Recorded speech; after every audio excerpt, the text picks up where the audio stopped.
this is a fantastic fantasy video game. Well, here we are on my list, and I'm going to tell you the 5 best fantasy games that I have played. Okay, so not maybe your best 5 fantasy games, but mine. And I want to tell you a little bit about that, because here's the deal.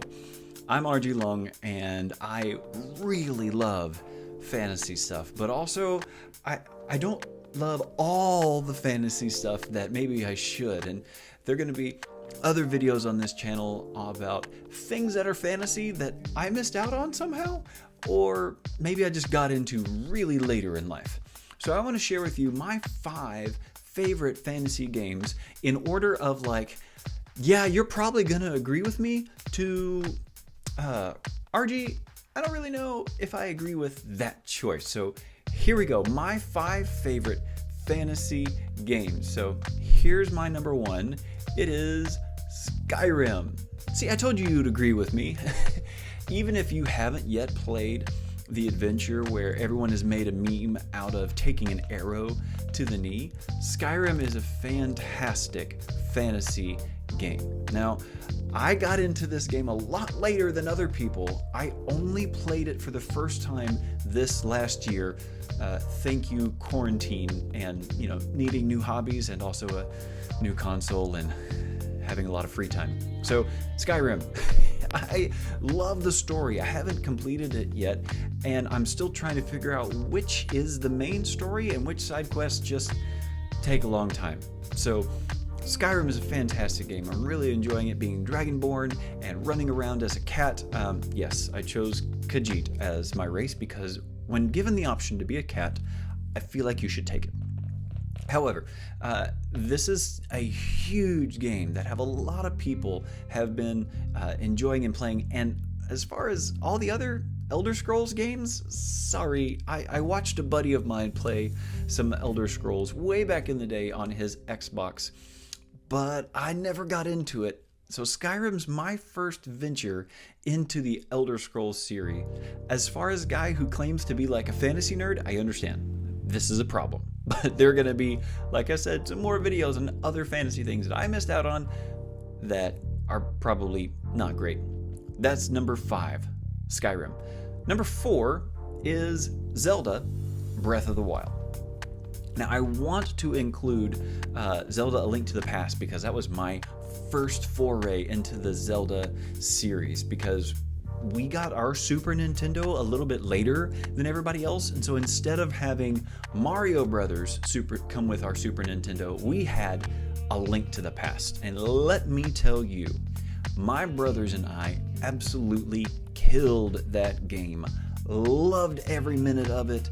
Tried to beat all the bosses, and this was way before guides were a thing. This was just your manual and trying to figure out what was going on. And I remember that first moment in Link to the Past where you're in the dark world and you got to see there's a whole new map to this map, and that exploration and discovery. And that's the reason I chose Zelda Breath of the Wild over it, was because of exploration and discovery. The Breath of the Wild map is huge. It's a wonderful place to just explore and see. And when I think of fantasy, like an epic fantasy per se, Breath of the Wild nails it. You've got all these wonderful locations that you can see, from the volcanoes to the snowy mountains to the deserts to the plains, and all the while you get to experience this great nature and landscape and enemies and get to find all these hidden little treasures there. Absolutely fantastic game, and definitely one that in my book rates as one of my best top 5 fantasy games. So Breath of the Wild comes in at number 4. Number 3 is Final Fantasy VI. I understand this is where we might start fighting. Now, again, my family had a Super Nintendo, and that was our first big chunk into playing video games. Now, we had a regular Nintendo. I played some serious Blades of Steel in my day and some Mario Brothers 3. We had that. But my first epic game was Final Fantasy VI. Now, I absolutely loved the American version, Final Fantasy II, which is really Final Fantasy IV, and I loved later on playing in the PlayStation version, Final Fantasy V, and the PlayStation first entry of Final Fantasy VII. Again, thank you, Quarantine, and the remake. I love Final Fantasy games, especially the older ones. I actually haven't played anything past 10, sorry, but Final Fantasy VI was that story that really just grabbed me. It was an amazing story, the first half of it. The second half of the game kind of got a little slow if you weren't just really going after it, and it felt kind of weird because there wasn't one protagonist. You kind of had to get back into the shoes of Tara Bradford, and it switched from, okay, is Celeste, our general magic user, now our main hero, or is it everyone? And the reason I love the fantasy game of Final Fantasy VI is because it really was. Everyone was the hero. You got to explore everybody's story. There was no character that was more important than any of the others, except for Gao, because I left him on the veldt when I defeated Kefka. I felt really bad about that. But Final Fantasy VI, that is a game that goes down to me as one of the best games. I've got two more, and this is where I know you're really going to start disagreeing with me, but it's okay. Chrono Trigger. Again, Super Nintendo game. For me, Chrono Trigger was a blast because it was my first exploration into the epic idea of time travel. Now, did Chrono Trigger absolutely nail every single part of time travel and get it right? No. Because why? It's impossible. As an author, I don't think I could ever write a time travel series because it's hard enough for me just to keep track of where characters are in any one sense of the word, let alone where they are in time. And so for middle school Ronald, who dove into Chrono Trigger headfirst, I loved it. The plot didn't need to necessarily all make sense, but the idea that what was happening in the past was affecting the future, and if we right now could do this at this moment, it could change the future and save the future as well as the past. And it was a fantasy game that was all over the map and wonderful in my sense. And so Chrono Trigger is one of those games that I really, really loved, especially since some of these elements of the game I didn't think they would think about, but they let you come back. Like when you got a chance to save Luca's mom from the accident that made her crippled, that just blew my mind, because other points in the games that I had traveled at so far, you couldn't really change what had already happened. And so this great idea of being able to change what had happened in the past by going to the future and then back to the... See, this is why I can't do time travel stuff. But Chrono Trigger was an amazing, amazing game. Definitely one that was huge to me, enjoying the idea of these sprawling, epic fantasy tales, and it nailed it for me. Absolutely an amazing, amazing game. It's on my top 5 list.